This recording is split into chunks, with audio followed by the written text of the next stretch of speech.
Okay, details, details, details. This has taken me 2 hours to get going because the equipment I bought didn't work. Sorry, I'm thirsty. I'm going to do a couple of things in this video to cover some other people that were waiting for me on some other information, but first of all, I'd like to say hello again and thank you for being ever so patient with me. I do want to do this channel and I will kick it up again.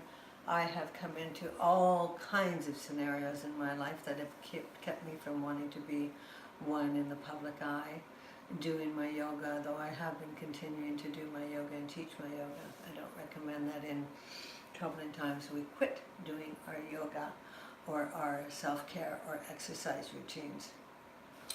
So in saying that, I just don't know how much I'll be on here in the next while. I'm going to keep trying to go, and I've got to this. I'm going to show you a move. I'm going to give you some information so that I can put this on my other page on Facebook, where I told people I would tell them about a pre-cancerous skin cell treatment that I gave myself just by doing some research online. And I know they say not to do that, but I don't like the methods that were offered to me. So I had put on my Facebook page on Aging with Grace, Gratitude and Yoga a picture of me last year with all kinds of dark spots, aging spots, sunspots is what they are. And really, in serious terms, it's also known as precancerous cells. When they get perforated, like this very last one on the very top of my forehead, then that becomes a little bit more problematic and you have to go into the doctors and get it removed.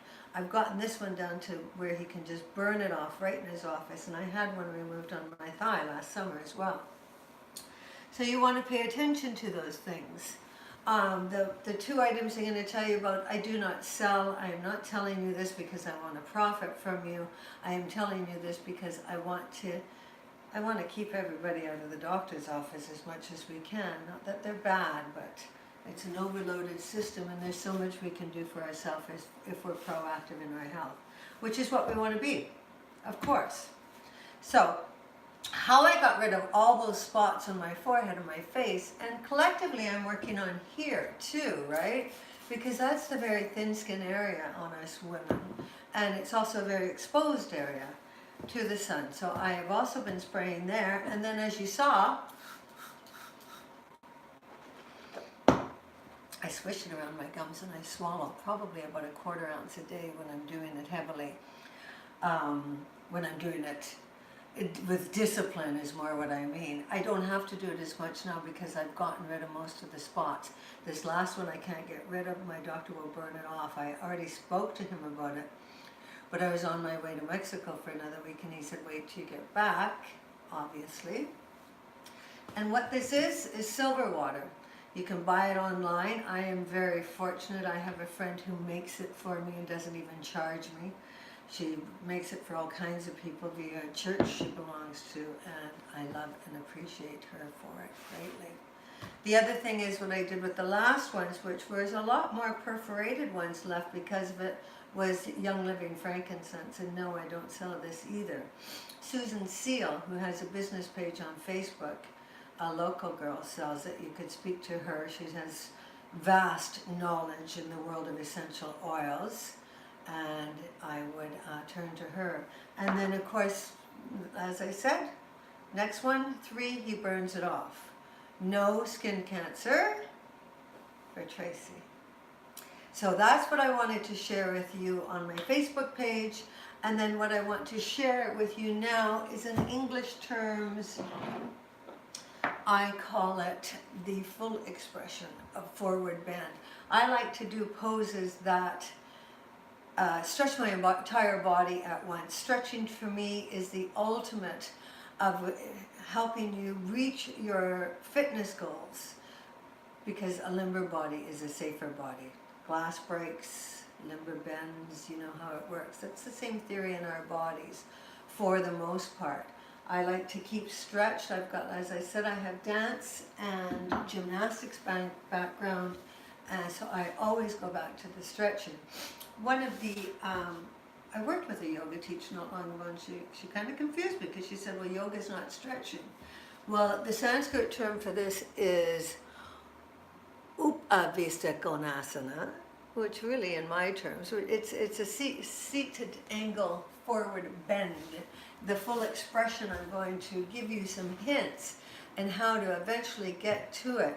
This is a pose that I earned. I did not come by this just by dropping to the ground and getting into it. As you'll see, it takes some effort. I'm on my phone again because, like I said, I've been at this 2 hours, so I'm going to stay on the floor anyway. I'm just going to give you this one pose today. As I said, I'm not feeling like being too much in the public eye right now, but I certainly want to be in touch with you guys again, and I want to get this done and honor my word as much as I can. So you're going to spread your legs as much as you can. You're going to bring your blocks, whether it be your purple ones or your chip ones, and if you cannot bring your hand down so that it is touching the ground in its entirety, from your toes to your elbow should be engaged with the ground. And see how I immediately put my elbow under my shoulder so that I can stack my shoulder with ease. You don't want it to be fooling around. You're not way over here with your hand and you're not way up there. You are stacked in your shoulders. You are kicking your heels away from your body, and you are bringing your forearm down to be fully engaged with your mat or your block if you can't reach yet. But I don't want you like this. You're not off here like this.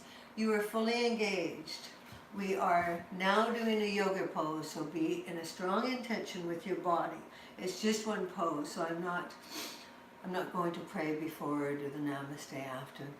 So we're going to just do this, and I'm going to show you what areas of your body you really want to focus on to open up so that eventually you can get all the way down to the ground. It took me a while. It's taken some of my girls are almost there, and they've been with me really consistently for 3 years. We're an older crowd. This is Aging with Grace. I'm not a 30-year-old yoga teacher. I'm coming up on 60. I do very age-appropriate yoga. If you're looking for something different, then thanks for dropping by. This is going to be Aging with Grace, and we're pretty good at it. So here we go. You're going to bring your elbow down below your shoulder. You're going to inhale your 5 for 5 breath. Remember, that's the one I use as you exhale, and stack your shoulder. So I'm stacked in my shoulders. My belly button is coming to my spine. I'm going to inhale as I allow my chin or my nose to go towards my thumb. And then I'm going to inhale one more time. And at the end of the exhale, I'm going to move that hand behind me, opening up my right oblique. Because in order to have a really good stretch and a really good stretch in your torso, your obliques need to be open too. And then I'm going to line up my torso again, checking that my shoulder and my elbow are lined up. My toes are coming towards my body. My heel is going away. I am encouraging my hand behind me just a little bit more on that exhale. I am sending my fingers as far away from my body as I can. Inhaling, fully engaged with my left forearm onto the ground. And then exhaling one more time as that hand goes back. I'm really stretched to my right oblique now. Now what I'm going to do is inhale. On the exhale, I'm bringing that hand, that top hand, as far away from my body as I can. My fingertips are going as far away from me and as close to the wall as they can, with my hand coming down on the floor above my down hand. Then I'm going to inhale. I'm going to look at my extended leg and move my left hand to the outside of that leg, lining my torso up with my left extended leg. Then I'm going to inhale. And I'm going to exhale, and I'm going to bend my elbows, bringing my torso as close to my extended leg as I can. And then on the exhale, surrender my forehead towards that extended leg. If you are only doing this, that is fine. That is a great start and good for you for even trying. So you would have your hands on the blocks. If you can't get your forehead down, you just surrender it as close as you can. But I want to encourage you, as always, to be long in your back, using a long sternum first, and then you surrender your forehead. We're going to inhale and bring our eyes to our toes as we exhale and straighten our arms. Kick your heels away from your body and bring your toes back in, because you would have lost that foundation in your transition.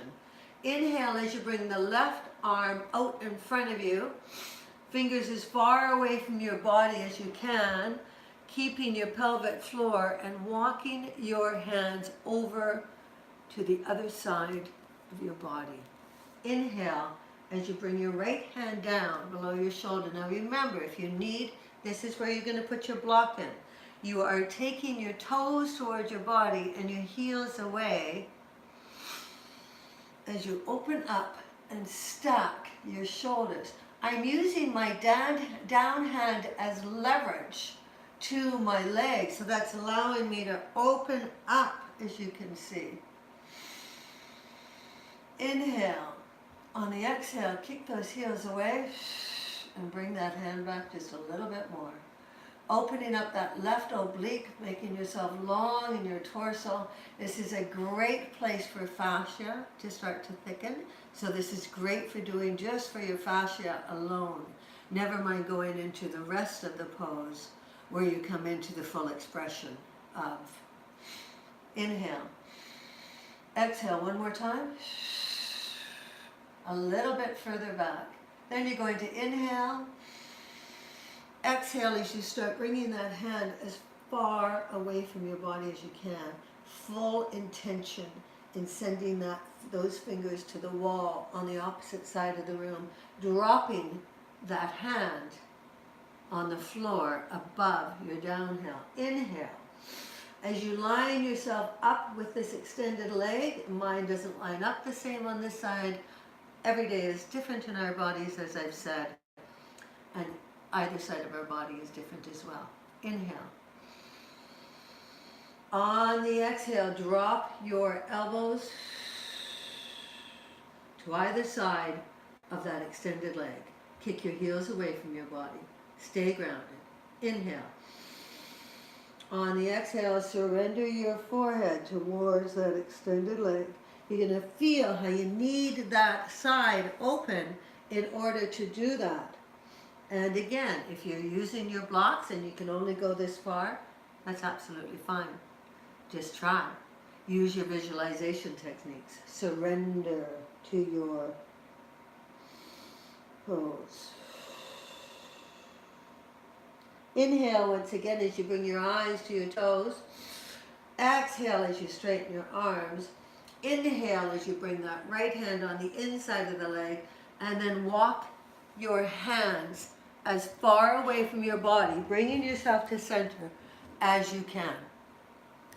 Inhale, kicking your heels away. Exhale, open up your hands. Maybe you want to grab your toes, and then exhale down. Letting your body sink to where you can. If you would like to use your block here for your heart center at any height, I recommend doing that. Kinetically speaking, it's a great idea to make contact with something. So if this is your pose, that's a beautiful thing. If this is your pose, that's a beautiful thing. Just be coming down, using those inside thigh muscles. You want to get long in this muscle. That's what's going to keep your hips working for you. You want to keep loose in your shoulders. We need to be flexible. So one more time. Inhale. Exhale. Come on down to where your heart center is resting, whether it be on the block or the floor. Then inhale. And then exhale. And come on down to the full expression. Nice, long, beautiful breaths. And remember what I said. When we're breathing, those nice deep breaths, 5 for 5, they're very detoxifying in nature. When you are breathing a 5 for 5 breath, it gives you time to set your intention and then go in with your commitment. And when you are breathing, You're doing your body good. Thank you very much for joining me. I apologize for my absence. I will be much better real quick. It's all a process. Plus, as I said, the equipment's not working. So now I'm back on that. Enjoy the rest of your weekend. Thank you for joining.